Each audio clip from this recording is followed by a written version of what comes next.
Notable events from Figu's early years. Copycat by Bernadette Brand, Switzerland. Before his collapse in November 1982, Billy's conscious powers often gave rise to discussions among us core group members and also among the regular guests and passive members. One or two people tried to imitate Billy more or less openly at one time or another, but it was always a one-off endeavor, like the one I witnessed. One evening in August 1980, as we often did, we were sitting around the kitchen table after work.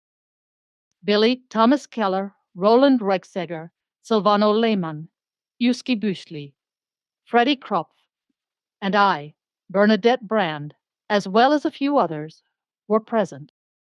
Once again, we talked about what Billy could do with his conscious powers, and Billy tried to make an honest effort to make it clear to us dull-witted listeners what was involved and in which direction one should strive if one wanted to achieve something similar.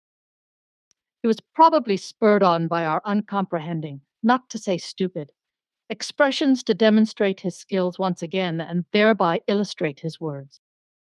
So a 5-franc coin was placed between the two tabletops so that a little more than half of it was sticking out from the top, whereupon those present braced themselves against it so that the piece of money sat firmly in place. Billy and a few of the men, including Thomas Keller and Roland Regseger, tried to move the 5-franc piece or pull it out of the gap in the table, which was unsuccessful because those sitting around the table did their best to hold it.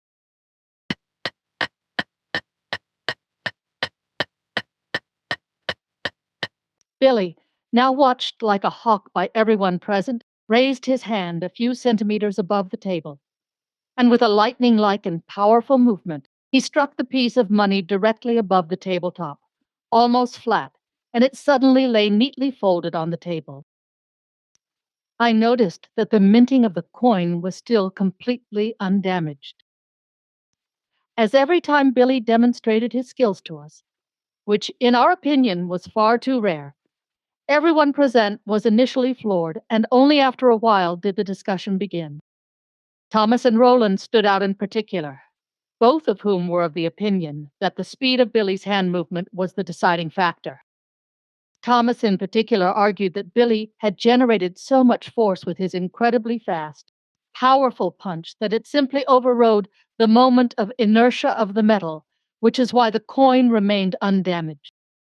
He explained that the same law appears to be in effect as with a tablecloth that is pulled out from under glasses with a sudden, energetic tug, which results in the glasses simply remaining on the table if the trick is carried out correctly.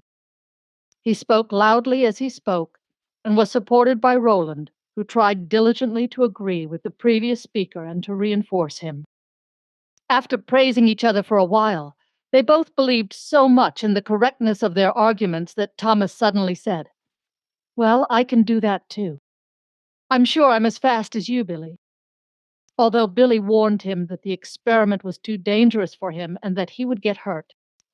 Thomas ignored the warning, and you could tell he thought he was the first to finally see through Billy's trick. Roland was no less confident in his abilities, but he was simply more cowardly than Thomas, which is why he did not push forward to the same extent, but rather held back a little. He remained remarkably calm, especially after hearing Billy's warning. So a new 5-franc coin was dug out of a wallet and clamped between the two edges of the table in the same way as the previous one. With a confident expression on his face, Thomas raised his hand and boldly struck the coin with a strong, purposeful movement, and we all sat frozen. There was a loud, splintering bang as a 5 mm thick piece of the tabletop, about 3 by 5 centimeters in size, flew off, followed by the loudly clattering 5-franc piece.